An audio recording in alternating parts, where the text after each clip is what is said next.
Hello, welcome back to Just the Dis, where we talk about Blu-rays. My name is Brian, and today I'm going to go through a stack of Warner Archive Blu-rays.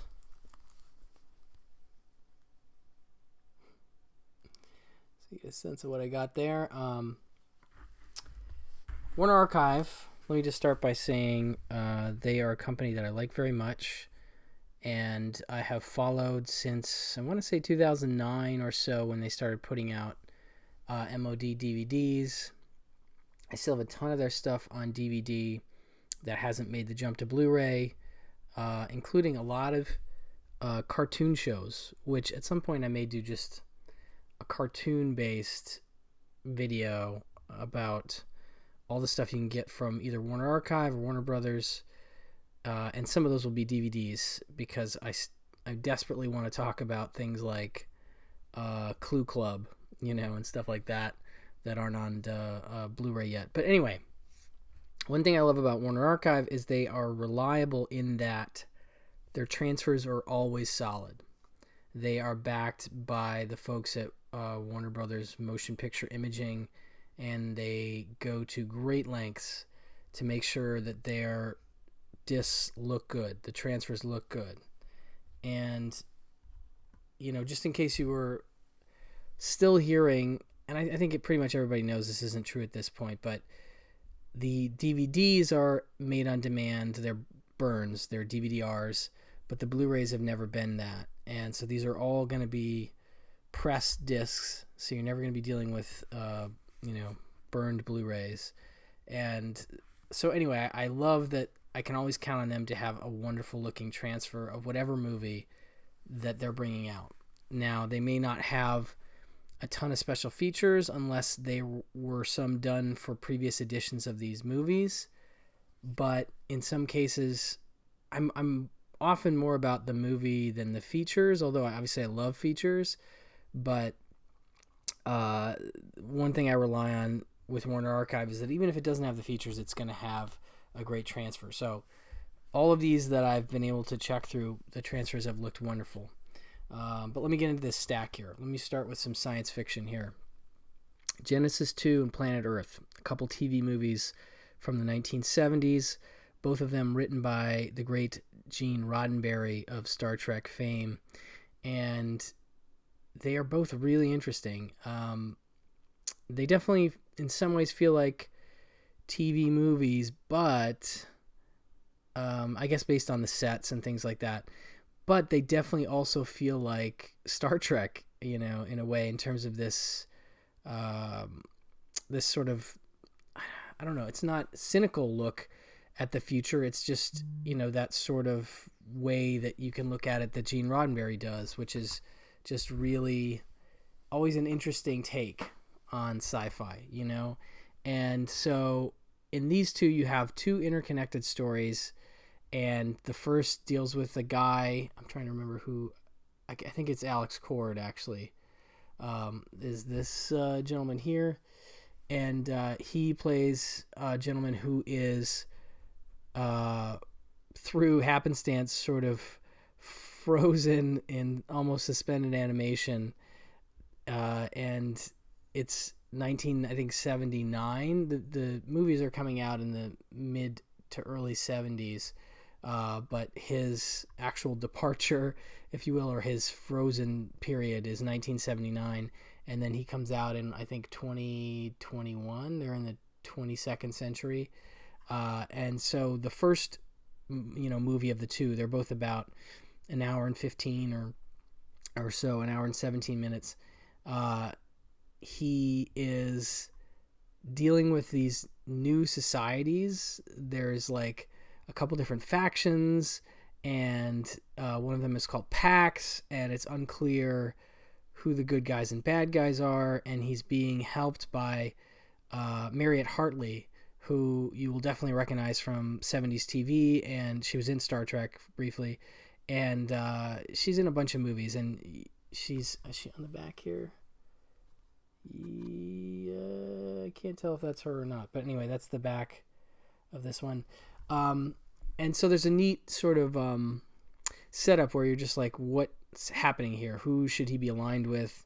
What are these new values? And so he's taken from this underground world over to this other very regal feeling sort of area, this new kingdom where they have slaves, and Merritt Hartley is trying to play off like that's cool. And anyway, you can kind of see where that's going. But I liked that one, but Planet Earth is the one that really hooked me. And it is a continuation sort of the Genesis 2 story. So John Saxon takes over for Alex Cord, I guess.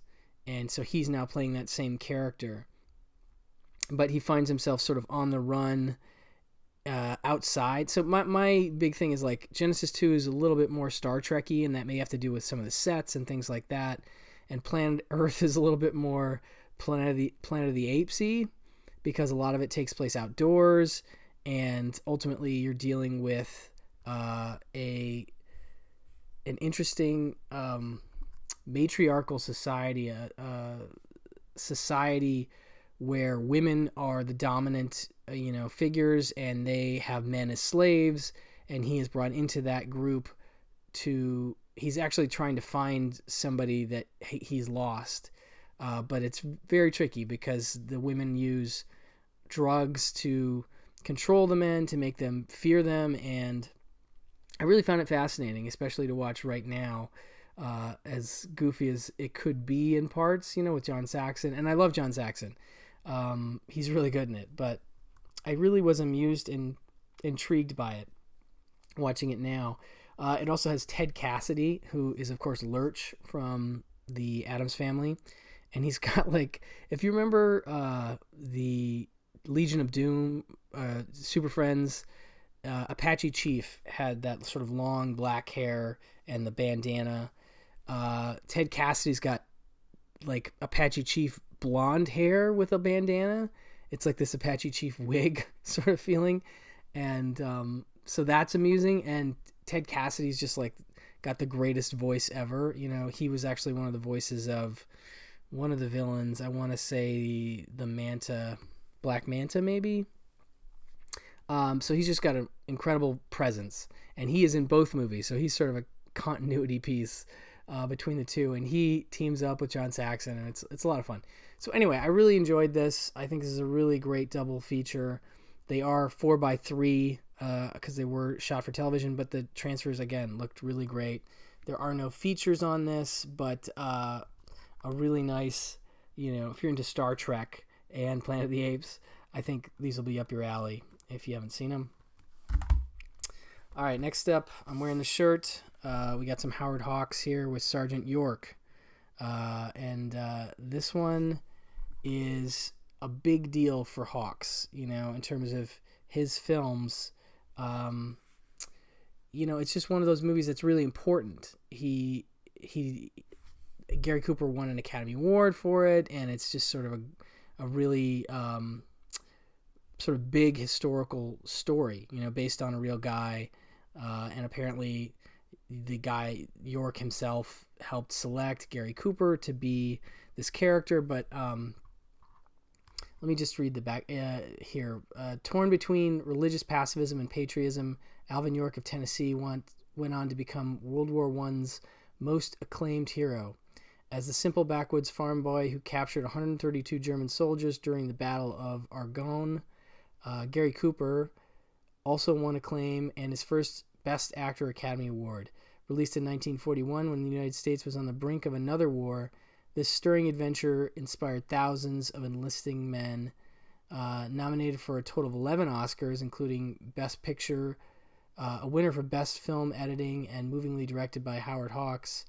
It tells of a religious man's moral crisis, heroics, and subsequent rural life he loved, or refused to capitalize on the adulation heaped upon him.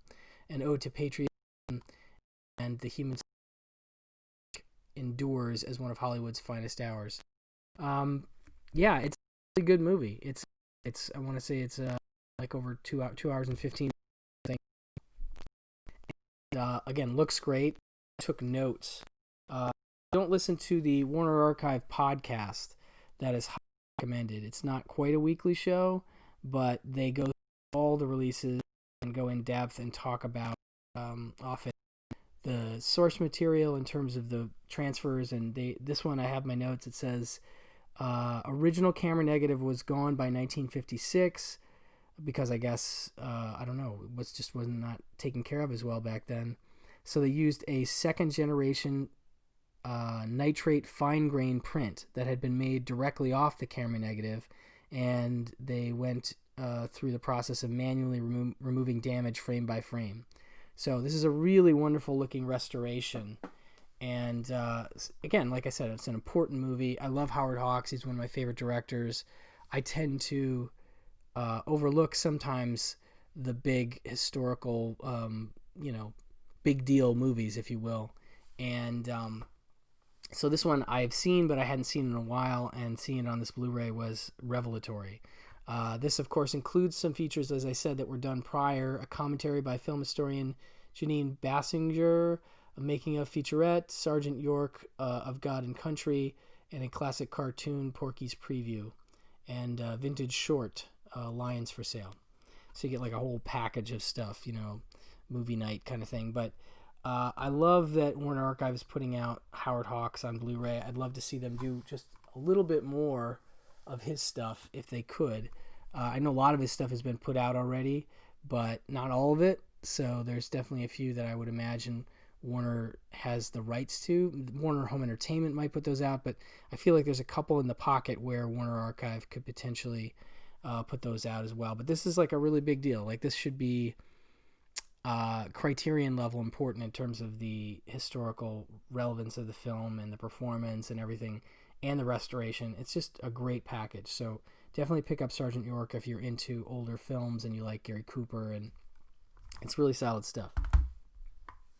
Something a little more modern here, we have Reversal of Fortune from 1990. This is directed by Barbet Schroeder, who did, of course now all I can think of is Single White Female, but he also did Barfly, and he's a really interesting director. And this disc actually has a commentary with him and the writer, Nicholas Kazan. And I got a chance to listen to a little bit of that, and that was really good. But anyway, this is based on a true case of a man named Klaus von Bülow, who was played in this film by Jeremy Irons, who was accused of having deliberately attempted to murder his wife using insulin to try and put her into a coma, which she was.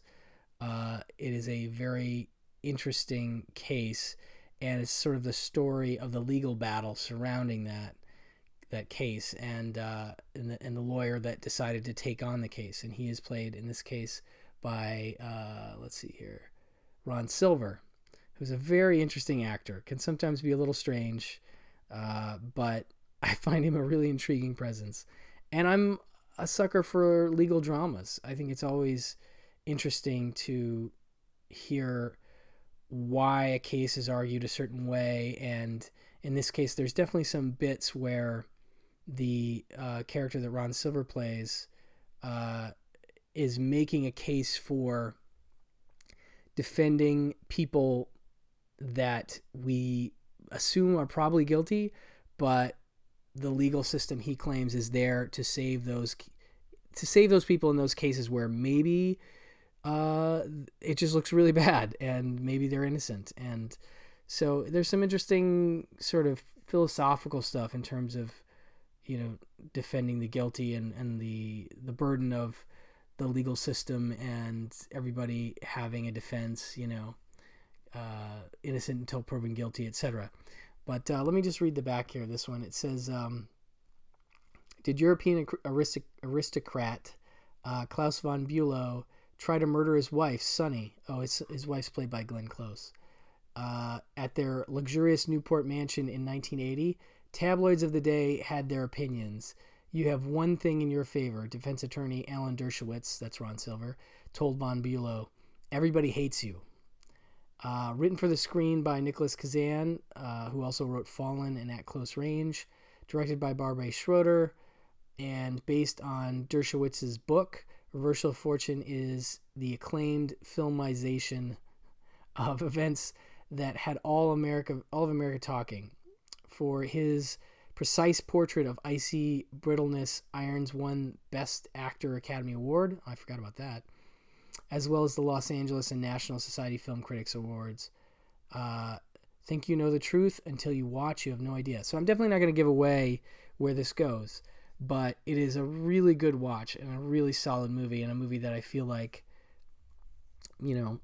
Barbie Schroeder in general, I don't get a sense is getting the love that he deserves. Single White Female came out from Scream Factory somewhat recently. Barfly I have as an import. I don't think that's come out domestically.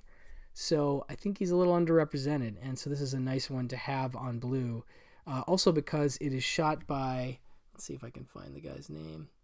I probably won't be able to find it on the back here, but he is, it's the same cinematographer as he used for Single White Female.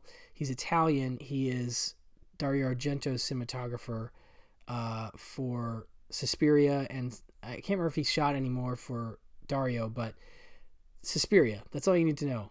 And there's some early shots in this movie where they go into a hospital room, and there's this great blue gels, and you can kind of get a sense of that vibe and that feeling that you would get from a Dario Argento movie. And then it changes from that. There's actually a lot of different styles at play here. There's documentary style, there's locked off camera, there's moving camera.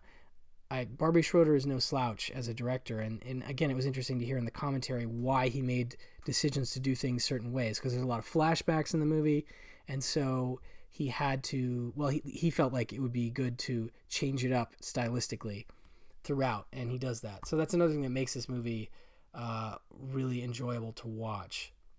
But anyway, that's a really good disc, and you've got the commentary with it, so that's a nice extra. Reversal of Fortune. Then we have a couple of, these are a little bit older. There's Spencer Tracy, Katharine Hepburn movies. I mean, in terms of when they came out, I want to say they were earlier this year, or maybe, these weren't last year, were they? No, I think these are earlier this year, but let's start with this one, because I like the other one just a little bit better, but we'll run through this really quick. This is with Aldo Ray in addition, and it's a sports movie. It says the sun will sneak by a rooster before sports promoter Mike Conovan, Spencer Tracy, lets the opportunity pass him by. So the first time he sees genteel Pat Pemberton, Katharine Hepburn, swing a 5-iron, he decides to ink her a pro contract. Not much meat on her, Mike later says, but what's there is churse. For this chursiest of romantic comedies, George Cukor directs. Ruth Gordon and Garson Kanin provide the Oscar-nominated screenplay. I don't know if people know that, that cult actress and icon, Ruth Gordon, and her husband, Garson Kanin, they were screenwriters back then, and they wrote some scripts for some bigger movies that got made. And so that's just another sort of level on her legacy, if you will. But so Cukor directs, and the script was Oscar nominated apparently, and a deaf cast plays various Damon Runyon-esque types, including Aldo Ray as a dim-bulb palooka boxer, and Charles Bronson Buczynski as a tough guy who finds Pat tougher. Sports stars of the day like Babe Diedrichson, Zacharias, and Gussie Moran add to the Jocks and Jill's fun. Let the games begin. So this is a lighter romantic comedy type, but I love Katharine Hepburn, and this one's a little tougher because it starts off where she's in a relationship with this guy who's very sort of putting her down, and a woman's place is that sort of chauvinistic thing that's obviously still around, but was much more prominent around the time this movie came out. And it's really hard to watch. I found it very difficult, but thankfully she sort of breaks away from him early and decides, I'm just going to do sports stuff. And then the movie gets better for me. But that opening I always found a little kind of, I don't like this part, but it's still a good watch and a classic film. And Aldo Ray is always fun. And Bronson, come on. So that one's all right. But this was the one that really got me. I really, really enjoyed this a lot. And it's about, I'll just give you a picture of the back. You can kind of see there's some science stuff happening over here. Basically, in this one, Spencer Tracy plays he's sort of a scientist, and he's working for the Defense Department, you find out, and he's trying to make these oxygen masks that will allow for higher and faster jet flight. So that comes in later. But basically, the beginning is he's in, I think, D.C., I want to say. Yeah, Washington, D.C., and he's trying to find a place to live or to stay temporarily. And apparently there was sort of a housing crisis in the country and definitely DC at the time.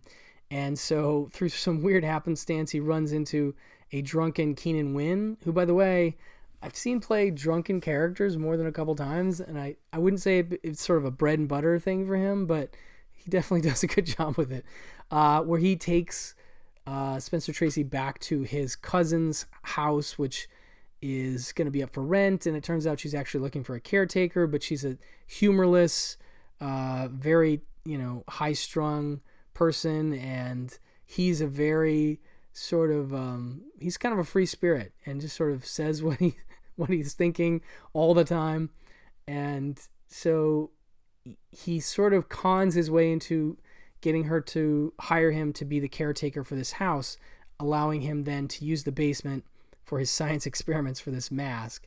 And they sort of hit it off, and they, are doing sciencey stuff together, and they kind of have this affection for each other, although both have had some bad romantic experiences. Her husband was sort of died tragically, and he had a girl in Paris that he met who broke his heart, and who he sort of vowed never to deal with love again. He doesn't believe in love.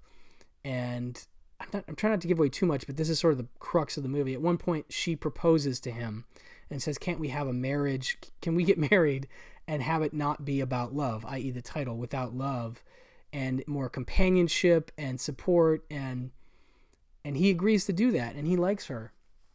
But then, it's a slow thing of like, can this work, this marriage, without love? Will they find that actually they do really care about each other, as the previous, each of them has like an old flame that sort of enters the picture. But it's really an adorable movie. Like, I gotta just say, adorable when I think of this, just the way they interact, everything that goes down. I was just really charmed by it, and it has a good role for Lucille Ball, and Keenan Wynn keeps cropping up, and I always enjoy his stuff. But one of the better Tracy Hepburn movies, I think, and one that doesn't get that top billing, with your Woman of the Year? Yeah, Woman of the Year, and Desk Set, and, Adam's Rib, and things like that. This is the one I feel like gets left out. Even Pat and Mike, I feel like, gets a little more press than this movie. So I was really jazzed to watch this one and very much enjoyed it. So Without Love gets my high recommend. A little more modern here. Drop Dead Gorgeous. This is I always see this as a remake of the Michael Ritchie film from the 70s, Smile, which also is a skewering of beauty pageants, as is this. But this is maybe a little bit more in the vein of the Chris Guest movies, before they were fully. I can't remember if Chris Guest had done Waiting for Guffman before this came out. He might have, but it's all in the mix around the same time. And so this is a very funny, sort of pulls no punches in terms of political correctness story of a beauty pageant, and it's got a really good cast. You have Kirstie Alley, Alan Barkin, Kirsten Dunst, Denise Richards, and more. Let's see here. The Sarah Rose American Teen Princess pageant is a beauty contest to die for, and that's exactly what the contestants in Mount Rose, Minnesota are doing. By the way, they really put on the Minnesota accent too, so that's always fun. I'm from the Midwest, and I'm always amused by the Midwest accents stuff, because I have some family that has it stronger than I do, and it just reminds me of home. So even when they're making fun of them, it says, ever since the vivacious but vicious former beauty queen Gladys Gleeman, Kirstie Alley, started pushing her charm challenge daughter Rebecca, Denise Richards, to win at all costs, the competition has been dropping like flies. Between exploding tractors and deadly hunting accidents, it's a wonder the top challenger, poor Amber, Kristen Dunst, has the courage to keep her tap shoes on. But after Amber's mother, Ellen Barkin, is injured in a suspicious trailer park beauty shop bombing, Amber is determined to fight to the finish, and the battle between the good and the bad is about to get ugly. I experienced plenty of Mom, Apple Pie, and All-American Mayhem, plus a hit pack soundtrack. I always forgot about this. This is the period where they were really making a soundtrack as an item that you could sell along with the movie. So I forget what's on this soundtrack, but I do remember there was a couple songs that used to play on the radio. Anyway, let's see here. In this breakthrough comedy that is clever, fearless, and loaded with wicked lines and touches. Who's scored by Mark Mothersbaugh? Always a plus. So yeah, this one, it's a little darker than I remembered, and it is fun, and it's become sort of a cult item in the years since it came out, which was, I want to say 90. Oh, is it 99? Oh wow. Okay, so yeah, it was after some of the early Chris Guest stuff. But yeah, it's definitely one of those that was DVD only forever and wasn't streaming, so I felt like its cult grew in that sense because people that remembered it hung on to those DVDs and were still talking about it, and I just know a lot of people were excited about it. The transfer does look good.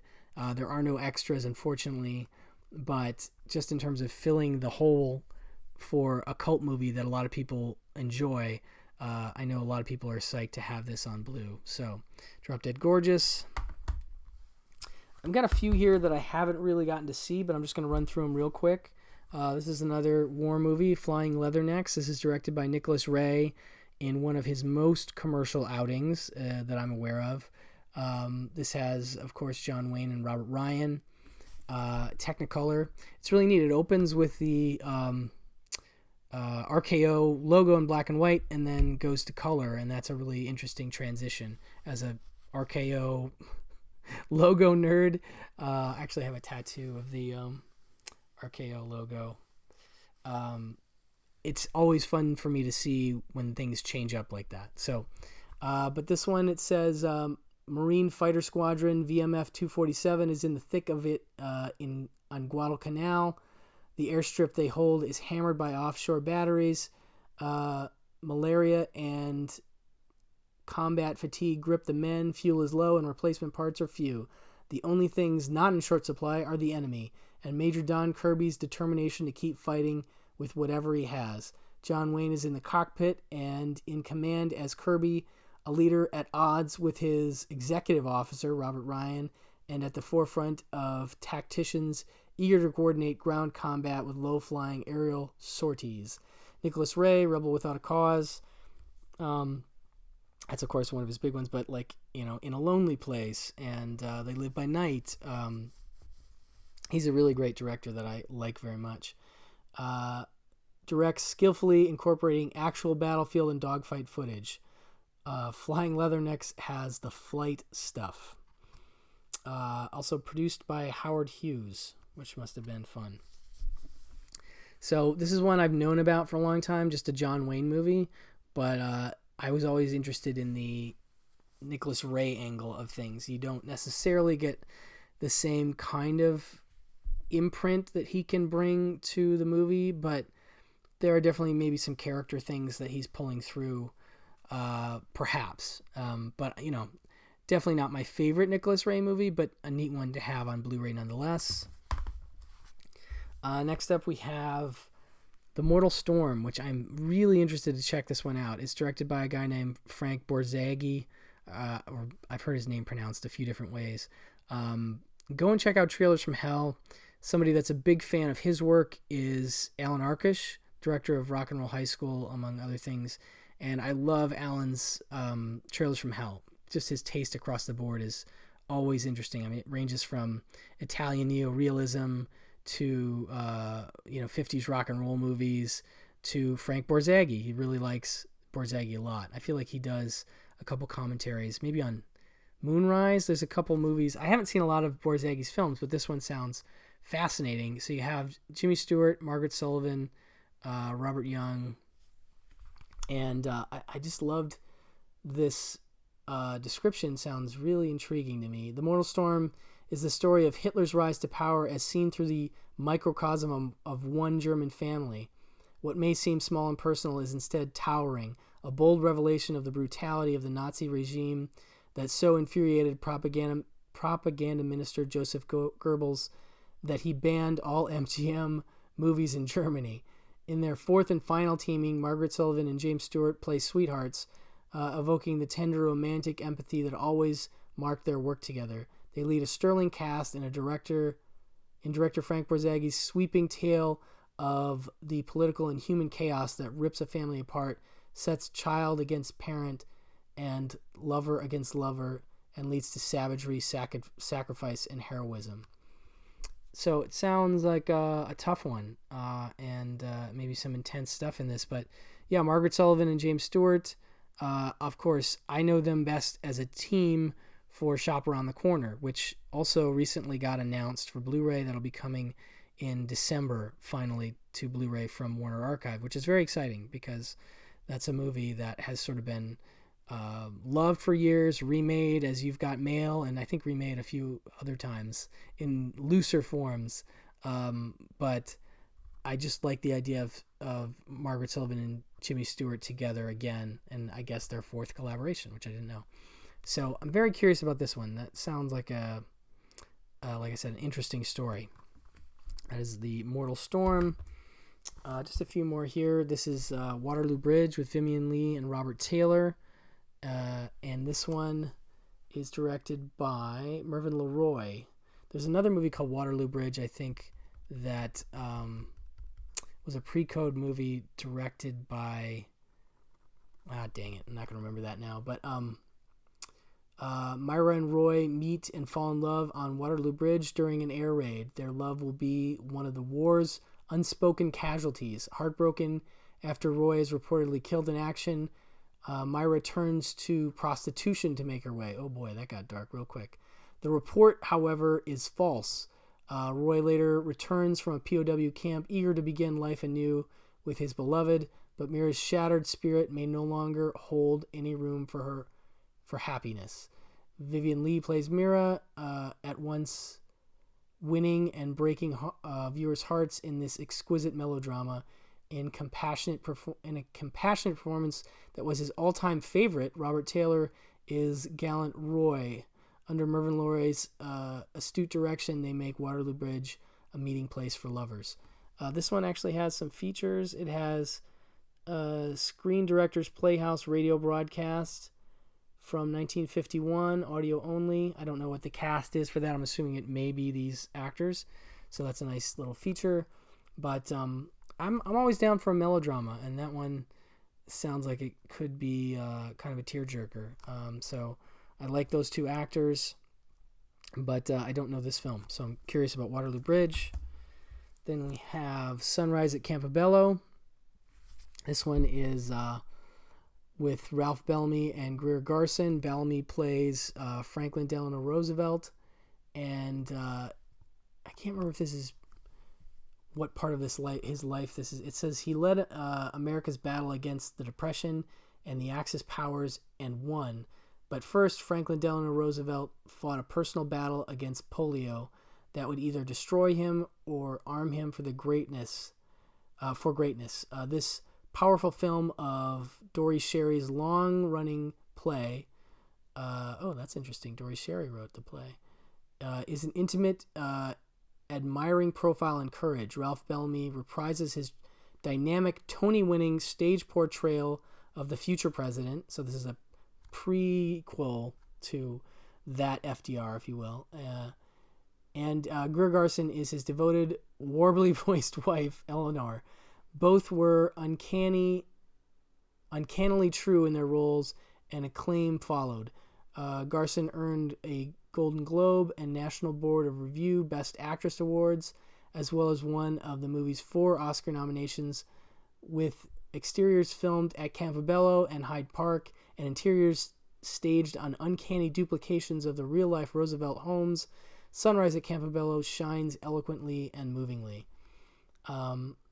This is one, I remember seeing a laser disc of this probably 20 years ago and being curious about it, as I was into Ralph Bellamy from the point of view of he's often like second fiddle, His Girl Friday, and there's a couple movies where he sort of is the other guy. That's The Awful Truth is the other one that I'm thinking of.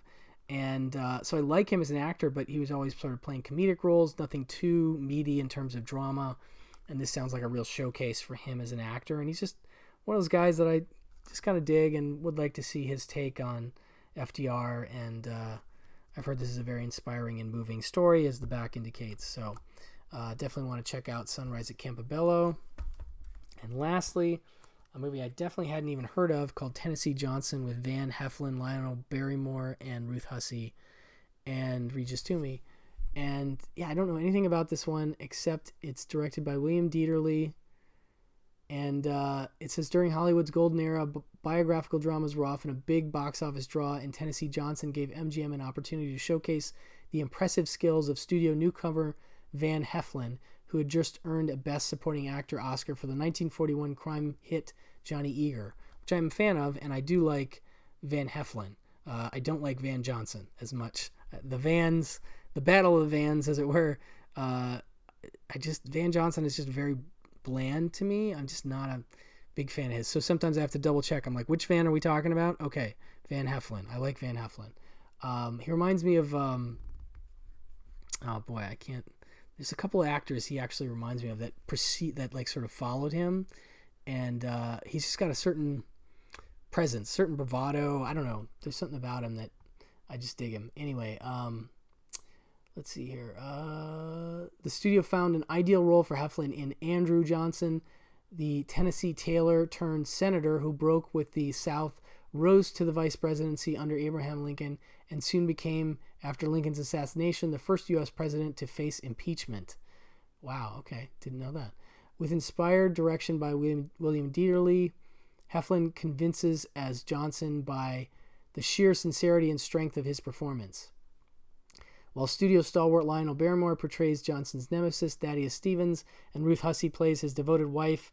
As with most biopics of the era, the film should be viewed today as a reflection of Hollywood's tendency to take factual liberties in order to give audience an uplifting story and, above all, entertain.